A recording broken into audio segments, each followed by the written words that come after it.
Si tu veux apprendre ta religion correctement, viens me rejoindre sur ma plateforme en ligne Islami.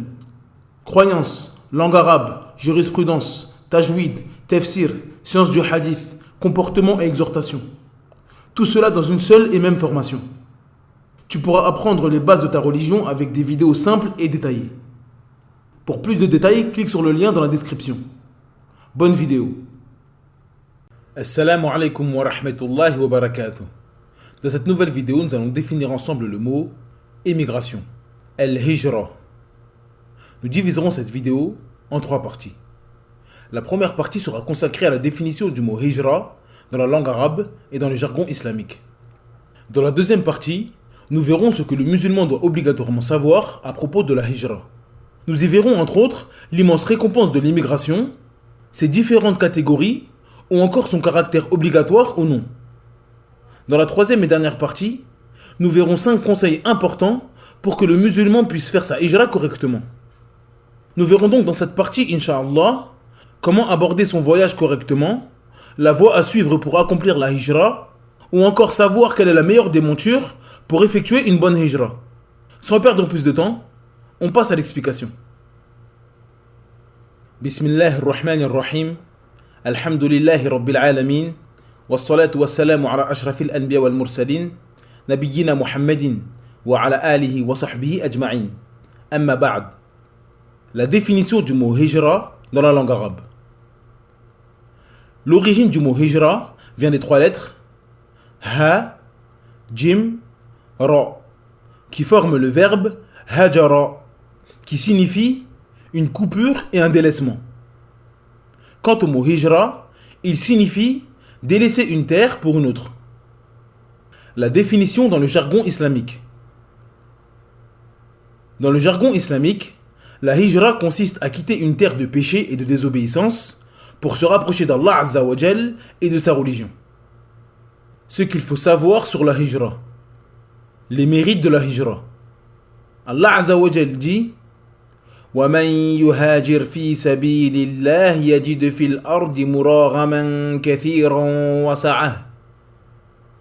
Dans la sourate 4 au verset 100, d'après la traduction approximative, Allah Azza wa Jal dit « Et quiconque émigre dans le sentier d'Allah trouvera sur terre maintes refuges et abondance. » Ibn Jarir al-Tabari rahimahullah dit à propos de ce verset « Il s'agit de celui qui délaisse une terre de mécréance ainsi que ses habitants et fuit leur religion, afin de se rendre dans une terre d'islam ainsi que ses habitants croyants. Il s'agit de celui qui fait cela dans le sentier d'Allah, c'est-à-dire afin de suivre la voie de la religion d'Allah, sa législation et son comportement. Ceci est la voie de la rectitude. » Fin de citation.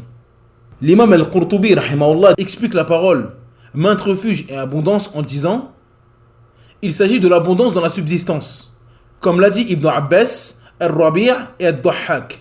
Qatada a dit qu'il s'agit du délaissement de l'égarement pour la guider et de la pauvreté pour la richesse. Malik a dit il s'agit de l'abondance de subsistance et l'élargissement et le repos du cœur. Fin de citation. Donc, ce noble verset nous montre que celui qui émigre sincèrement pour Allah, afin de pouvoir pratiquer sa religion, obtiendra richesse et abondance. Mais malheureusement, nous voyons des musulmans qui pensent qu'il faut avoir richesse et abondance pour pouvoir faire la hijra. D'après Amr ibn al-Asr, le prophète sallallahu alayhi wa sallam a dit « Certes, la hijra efface comme péché tout ce qu'il y avait avant elle. » Ce hadith nous indique que la hijra fait partie des œuvres qui effacent tous les péchés, comme la conversion à l'islam ou le pèlerinage fait avec bienfaisance. Les catégories de hijra. Comme nous l'avons dit précédemment, la hijra consiste à quitter une terre de désobéissance pour se rapprocher d'Allah et mettre en pratique sa religion dans sa vie. Il y a donc 2 catégories de hijra qui entrent dans cette définition. La première consiste à quitter une terre de mécréance pour une terre d'islam afin de préserver sa religion. Il s'agit du sens premier du mot hijra dans la bouche des savants. Il s'agit de la hijra que le prophète sallallahu alayhi wa sallam a fait à Médine avec ses compagnons. La seconde catégorie consiste à quitter une terre d'injustice et de péché pour une terre juste qui comporte moins de péchés. Il s'agit de la hijra que certains compagnons ont fait en Abyssinie pour fuir l'injustice des Arabes de la Mecque. Ibn Abbas a dit « Certes, le messager d'Allah, Abu Bakr et Omar étaient des muhajiroun, émigrés, car ils ont fui les associateurs. Et les ansar sont également des muhajiroun, car Médine était une terre mécréante. Mais ils ont quitté Médine pour faire le pacte d'allégeance avec le prophète à la Mecque. Le jugement religieux de la Hijra. Il n'est pas possible de donner un seul et même jugement à la Hijra. La Hijra aura un jugement différent en fonction de l'endroit et de la personne. La Hijra peut être obligatoire dans un pays et préférable dans un autre. La Hijra peut être obligatoire pour une personne et permise pour une autre personne qui habite dans le même pays.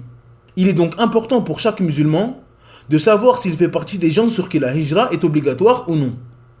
Pour savoir si le musulman doit obligatoirement quitter l'endroit où il vit, il doit obligatoirement maîtriser 2 points. Idharuddin, c'est-à-dire la pratique et l'extériorisation de sa religion, et al-istita'a, c'est-à-dire la capacité à faire la hijra. Si le musulman vit dans un pays mécréant où il ne peut pas pratiquer et extérioriser son islam, il est obligatoire pour lui de quitter cet endroit pour une terre où il peut vivre et montrer sa religion, et cela s'il en a la capacité. Si le musulman vit dans un pays mécréant où il peut pratiquer sa religion et l'extérioriser, alors la hijra vers un pays musulman est préférable pour lui, s'il en a la capacité.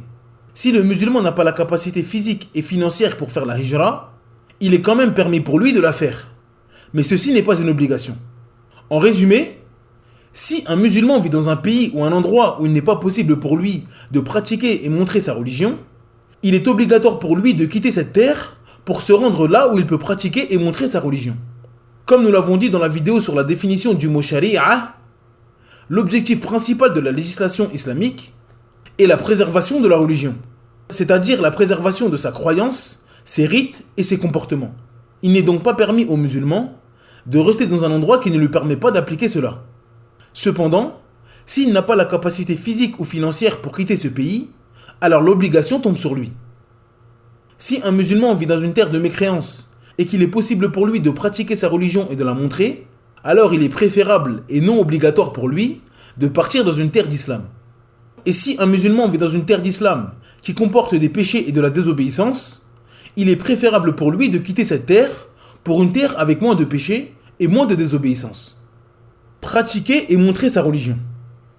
Comme nous l'avons dit précédemment, il est obligatoire pour le musulman de vivre dans un endroit où il peut pratiquer et montrer sa religion. Malheureusement, beaucoup de musulmans comprennent mal cette notion.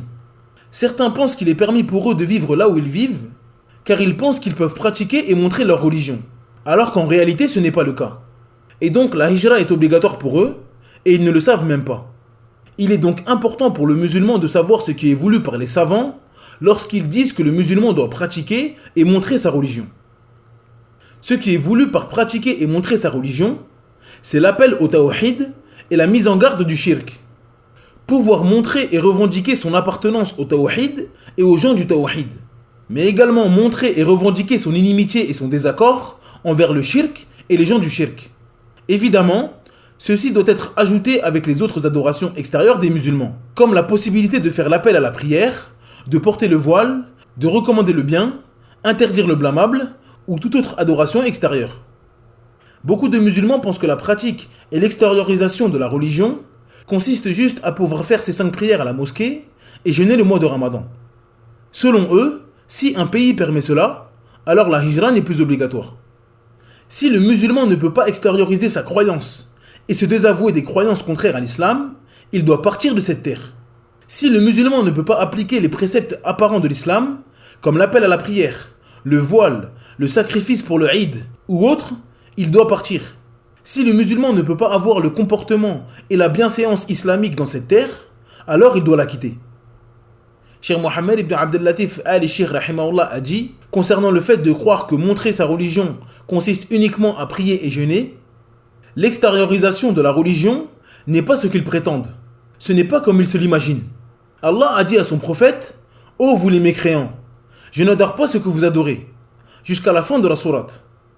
Allah a ordonné à son prophète de dire « Vous êtes des mécréants. » Le prophète leur a dit qu'ils se désavouaient de ce qu'ils adoraient en dehors d'Allah, et qu'ils étaient mécréants et non adorateurs d'Allah. Cette sourate montre clairement le désaveu frontal de leur religion qui est du shirk. Elle montre aussi l'obligation de s'accrocher à sa religion qui est l'islam. Celui qui dit cela aux associateurs de manière apparente et frontale dans leurs assises et leurs assemblées aura montré sa religion. Allah le Très-Haut dit « Certes, vous avez eu un bel exemple en Ibrahim et en ceux qui étaient avec lui, quand ils dirent à leur peuple Nous vous désavouons vous et ce que vous adorez en dehors d'Allah. Nous vous renions.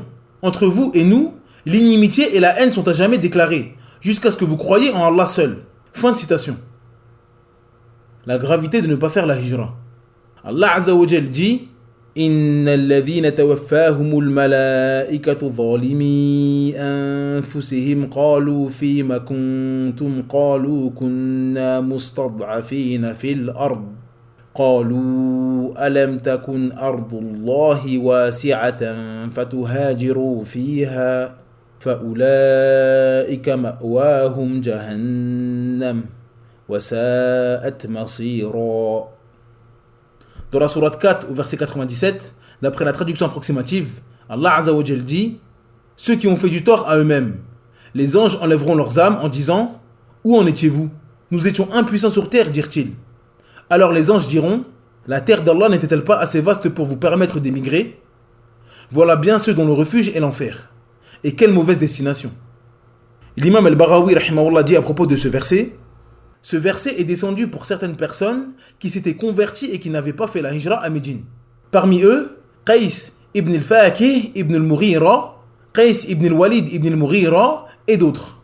Lorsque les associateurs sont sortis pour la bataille de Badr contre les musulmans restés à la Mecque ont été forcés par les mécréants de sortir pour la bataille avec eux. Et ils sont morts dans le camp des mécréants. Fin de citation. Puis l'imam Ibn Kathir rahimahullah continue à expliquer le verset phrase par phrase en disant: concernant la parole, les anges enlèveront leurs âmes en disant: où en étiez-vous? C'est-à-dire, que faites-vous dans le camp ennemi? Êtes-vous avec les mécréants ou les musulmans? Il s'agit d'une question qui sert à accentuer et enlaidir la position dans laquelle ils se trouvaient. Concernant la parole, nous étions impuissants sur terre. Ils ont pris comme excuse leur faiblesse et leur impuissance face aux mécréants de la Mecque. Concernant la parole, alors les anges diront: la terre d'Allah n'était-elle pas assez vaste pour vous permettre d'émigrer? C'est-à-dire, émigrer à Médine, quitter la Mecque pour Médine et ne plus être parmi les associateurs. Allah les a démentis en disant: voilà bien ceux dont le refuge est l'enfer. Et quelle mauvaise destination. Concernant la parole, à l'exception des impuissants, hommes, femmes et enfants, incapables de se débrouiller et qui ne trouvent aucune voie. Il s'agit ici d'une excuse pour ceux qui ont délaissé la hijra.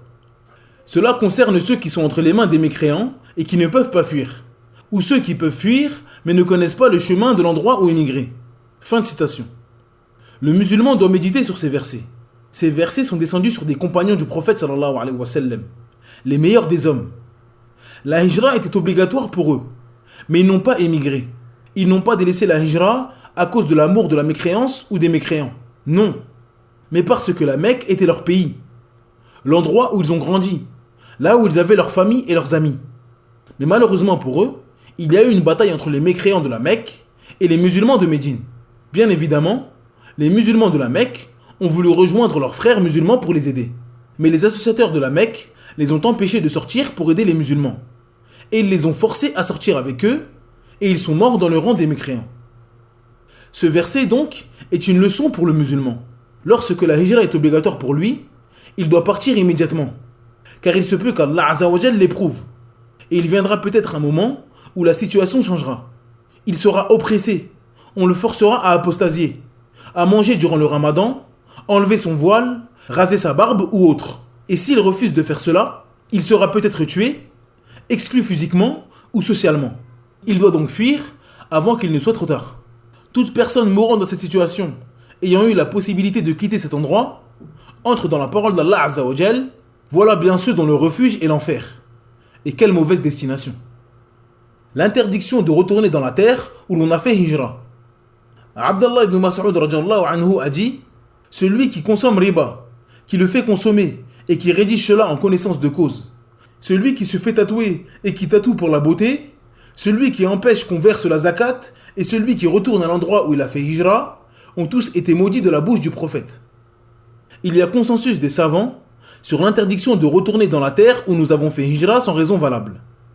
Celui qui retourne dans l'endroit où il a fait hijra sans excuse valable aura commis un grand péché qui cause la malédiction du prophète Mohammed sallallahu alayhi wa sallam. La hijra existera jusqu'à la fin des temps. D'après Muawiyah radiyallahu anhu, le prophète sallallahu alayhi wa sallam a dit: la hijra ne cessera pas tant qu'il y aura le repentir. Et le repentir sera présent tant que le soleil ne se lèvera pas à l'ouest. Ce hadith nous informe que la hijra existera jusqu'à la fin des temps. Ceci est une réponse à ceux qui prétendent qu'il n'y a pas la hijra de nos jours. Ils disent « Arrête avec la hijra, cela n'existe plus. C'était à l'époque du prophète sallallahu alayhi wa sallam. Toute personne qui prétend que la hijra n'existe plus aura contredit la parole du prophète Mohammed sallallahu alayhi wa sallam. 5 conseils pour réussir sa hijra. Le voyage. Le musulman qui émigre doit avoir conscience qu'il réalise un immense voyage. Un voyage qui va le faire sortir des ténèbres à la lumière, du mal au bien. Ibn al-Qayyim rahimahullah a dit « Ce qui est voulu par le voyage de la hijra est la plus immense facilité pour s'entraider dans le bien et la piété. Il s'agit du voyage vers Allah et son messager. Un voyage par les mains, la langue, le cœur, l'entraide, le bon conseil, l'enseignement et l'amour. Celui qui est de la sorte avec les serviteurs d'Allah, tout le bien viendra à lui de manière extrêmement rapide. » Fin de citation. La voie à suivre pour accomplir la hijra. Ibn al-Qayyim rahimahullah dit à propos de la voie à suivre pour accomplir la hijra, elle passe par l'effort et la volonté d'y parvenir. Elle ne s'acquiert pas par des faux espoirs et des souhaits. Fin de citation. Ce qui est voulu par la parole d'Ibn al-Qayyim rahimahullah est que la hijra doit être voulue par le musulman. Le musulman souhaite par-dessus tout accomplir sa religion dans sa vie. Sa religion est ce qui est de plus important dans sa vie. Il est donc prêt à tout pour cela. Nous voyons malheureusement des musulmans quitter leur pays en bateau ou en barque pour rejoindre des pays mécréants. Ils traversent la mer au péril de leur vie, car ils ont une énorme volonté. Cette volonté est si forte qu'ils sont prêts à risquer leur vie pour y parvenir. Le musulman est dans cette situation. Il est prêt à tout pour quitter une terre où Allah Azza wa Jal est insulté et le prophète sallallahu alayhi wa sallam est moqué. Pour se diriger dans une terre où Allah Azza wa Jal est adoré seul, sans associé, et une terre où le prophète Mohammed sallallahu alayhi wa sallam est loué. Ibn al-Qayyim rahimahullah continue en disant « Il n'est pas possible d'emprunter ce chemin sans deux choses. La première est de ne pas dévier de la vérité pour pencher vers ceux qui blâment. Certes, le blâme fatigue celui qui emprunte le chemin, jusqu'à l'assommer et le terrasser. La deuxième consiste à s'humilier devant Allah et de ne pas avoir peur. Quand la peur envahit la personne, elle repousse, recule et s'éternise sur la terre qu'il doit quitter. Ces deux points ne s'obtiennent qu'avec la patience. Celui qui patiente sur cela trouvera bénéfice, abondance et bien-être. Il aura accompli l'objectif qu'il s'était fixé. Tandis que s'il a peur et ne patiente pas, il n'atteindra pas son but. Il s'agit ici d'une chose uniquement connue par ceux qui ont emprunté ce chemin. Fin de citation. En résumé, le croyant qui souhaite emprunter l'immense et magnifique chemin de la hijra doit se prémunir de deux choses pour ne pas se détourner du chemin. La première est de ne pas écouter ceux qui vont le décourager. Celui qui voudra faire la hijra va être découragé. Il entendra sans doute « Tu vas faire quoi là-bas? Il n'y a rien dans cet endroit. Pourquoi aller là-bas? Ne pars pas comme ça mon frère. Il faut faire les causes. » Il ne doit donc pas écouter les paroles de ceux qui les découragent à cause de leur maladie au cœur, leur manque de foi ou leur manque de tawakkul. Le croyant doit avoir la certitude qu'il entreprend le voyage de sa vie. Et il cherche à se rapprocher d'Allah Azza wa Jal à travers ce voyage. Il doit avoir en tête qu'il suit la voie des prophètes, tels que Ibrahim alayhi salam, Moussa alayhi salam, ainsi que notre prophète Mohammed sallallahu alayhi wa sallam. Il doit également ne pas avoir peur. Shaitan tentera par tous les moyens de lui faire peur pour qu'il renonce à cette magnifique adoration. Il lui dira « Comment vas-tu manger? Comment vas-tu boire? Et s'il arrive quelque chose à tes parents? Tu vas avoir des problèmes si tu pars. » Il ne faut donc pas se retourner vers toutes ces tentatives de déstabilisation. Le croyant ne doit pas avoir peur de Shaitan et ses alliés. Il doit également se rappeler de la promesse d'Allah Azza wa Jal de lui donner maintes refuges et abondance.